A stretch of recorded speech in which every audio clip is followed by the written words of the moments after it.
آج پھر دنیا بھر سے قافلے مکہ کی طرف رواں دواں ہیں۔ کوئی ہوائی جہاز میں بیٹھا ہے تو کوئی سڑکوں پر سفر کر رہا ہے، کوئی آنکھوں میں اشک لیے اپنے گھر کو چھوڑ رہا ہے، لیکن ہر زباں پر ایک ہی صدا ہے، لبیک اللہم لبیک لا شریک لک لبیک۔ یہ سفر آج کا نہیں، یہ کوئی نیا آغاز بھی نہیں، یہ تو ایک تسلسل ہے جو صدیوں سے جاری ہے۔ اس کہانی کی ابتدا ہمیں لے جاتی ہے اس وقت میں جب زمین پر خاموشی تھی، ویرانی تھی، بس ایک حکم الہی تھا۔ یہ وہ وقت تھا کہ جب اللہ تعالیٰ نے اپنے خلیل ابراہیم علیہ السلام کو حکم دیا کہ وہ رب تعالیٰ کے گھر کی بنیاد رکھیں۔ ان کے ساتھ اس عمل میں اسماعیل علیہ السلام بھی شریک تھے۔ یہ کوئی عام تعمیر نہیں تھی، نہ ہی یہ اینٹوں کا گھر تھا اور نہ ہی کسی بادشاہ کا محل، بلکہ یہ ایک ایسا گھر تھا جو انسانیت کا مرکز بننے جا رہا تھا۔ ریت کے درمیان، پہاڑوں کے سائے میں پتھر اٹھائے گئے، دیواریں کھڑی ہوئیں اور یوں وجود میں آیا بیت اللہ یعنی خانہ کعبہ۔ اور پھر اسی سفر کے دوران ایک عظیم الشان داستان شروع ہوتی ہے۔ یہ داستان حضرت ہاجرہ اور ان کے بیٹے اسماعیل علیہ السلام کی تھی۔ جب حکم الہی آیا تو ابراہیم علیہ السلام اپنی زوجہ اور اپنے شیر خوار بچے کو ایک سنسان وادی میں چھوڑ آئے، جہاں نہ پانی، نہ انسان، نہ زندگی کا نشان۔ جب مشکیزہ ختم ہوا تو ماں بے چین ہو گئی۔ وہ صفا کی طرف دوڑی، پھر مروہ کی طرف، پھر واپس، پھر آگے، پھر پیچھے، یوں 7 چکر مکمل ہوئے امید کی تلاش میں، اور اس کے بعد اللہ کا حکم آیا، زمین پھٹ گئی، پانی نکل آیا، اور یہی تھا زمزم۔ حضرت ہاجرہ نے کہا زمزم یعنی رک جا۔ وہ پانی قیامت تک کے لیے محفوظ کر دیا گیا، اور یہی وہ صفا اور مروہ ہے جو حج اور عمرہ کا حصہ بن چکے ہیں۔ یوں ایک ماں کی قربانی عبادت بن گئی۔ اور پھر وقت گزرتا گیا، یہی مقام مکہ ایک مرکز بن گیا، اور یہی مقام کعبہ انسانوں کی توجہ کا مرکز بن گیا۔ اور آج دنیا کے ہر کونے سے مسلمان اسی گھر کی طرف آ رہے ہیں، کوئی امریکہ سے، کوئی افریقہ سے، کوئی پاکستان سے، لیکن سب کا مقصد ایک ہے۔ لبیک اللہم لبیک لبیک لا شریک لک لبیک۔ جب حج کا آغاز ہوتا ہے تو سب سے پہلا قدم ہوتا ہے احرام۔ حجاج کرام میقات کے مقام پر عام لباس اتار کر ایک سادہ لباس پہن لیتے ہیں۔ یہ اعلان ہوتا ہے کہ اب کوئی امیری نہیں، کوئی غریبی نہیں، سب برابر ہیں، اور سب کی زبان پر ایک ہی کلام ہوتا ہے، لبیک اللہم لبیک لا شریک لک لبیک۔ آپ صلی اللہ علیہ وآلہ وسلم نے مدینہ سے سفر شروع کیا۔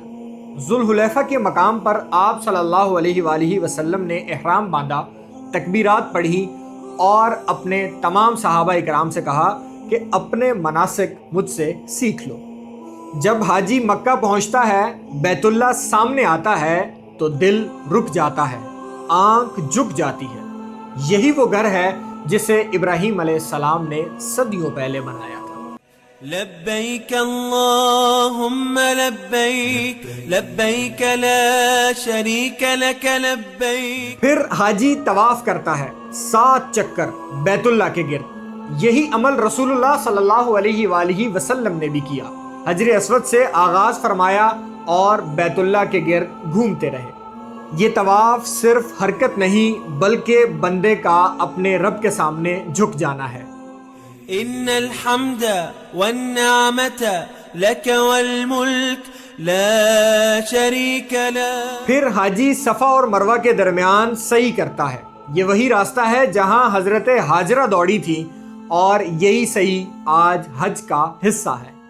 لبیک اللہم لبیک لبیک لا شریک لک لبیک۔ پھر حاجی منا پہنچتا ہے، قیام کرتا ہے، عبادات کرتا ہے، اور یہی وہ مقام ہے جہاں نبی کریم صلی اللہ علیہ وآلہ وسلم نے بھی قیام فرمایا۔ ان الحمد والنعمت لك والملك لا شريك لك. پھر آتا ہے یوم عرفہ. یہ حج کا سب سے اہم دن ہے. حاجی میدان عرفات میں کھڑا ہوتا ہے، ہاتھ رب کی طرف اٹھے ہوتے ہیں اور دل رو رہا ہوتا ہے. یہی وہ مقام ہے جہاں نبی کریم صلی اللہ علیہ وآلہ وسلم نے حجۃ الوداع کا خطبہ فرمایا تھا. آپ صلی اللہ علیہ وآلہ وسلم نے میدان عرفات میں فرمایا کہ سبھی انسان برابر ہیں اور تقوی ہی اصل معیار ہے. لبيك اللهم لبيك لبيك لا شريك لك لبيك. پھر حاجی مزدلفہ جاتا ہے، رات گزارتا ہے اور کنکریاں اکٹھی کرتا ہے. یہی سنت ہے. ان الحمد والنعمة لك والملك لا شريك لك. پھر مینا میں رمی جمرات ہوتی ہے، یعنی شیطان کو کنکریاں ماری جاتی ہیں، اور یہ عمل ابراہیم علیہ السلام کی سنت کو زندہ کرتا ہے. لبيك اللهم لبيك لبيك لا شريك لك لبيك. پھر قربانی ہوتی ہے. حاجی اپنے رب کے لیے قربانی دیتا ہے. یہ وہی قربانی ہے جو ابراہیم علیہ السلام نے اپنے رب کے حضور پیش کی تھی. ان الحمد والنعمة لك والملك لا شريك لك. آخر میں حلق یعنی سر منڈوایا جاتا ہے اور حاجی اپنا احرام کھول دیتا ہے. احرام کھولنے کے بعد حاجی بیت اللہ واپس آتا ہے اور آخری طواف کرتا ہے. اور جب یہ سب مکمل ہو جاتا ہے تو انسان وہ نہیں رہتا جو وہ آیا تھا. وہ بدل چکا ہوتا ہے، اس کا دل نرم ہو چکا ہوتا ہے اور وہ جھک چکا ہوتا ہے، کیونکہ یہ سفر صرف جسم کا سفر نہیں بلکہ اس کا اصل تعلق روح سے ہوتا ہے. یہی حج ہے، ایک ایسا سفر جو ابراہیم علیہ السلام سے شروع ہوا اور محمد صلی اللہ علیہ وآلہ وسلم نے مکمل صورت میں اپنی امت کو دیا. یہ سفر آج بھی زندہ ہے، جاری ہے اور قیامت تک جاری رہے گا انشاءاللہ. لبیک اللہم لبیک.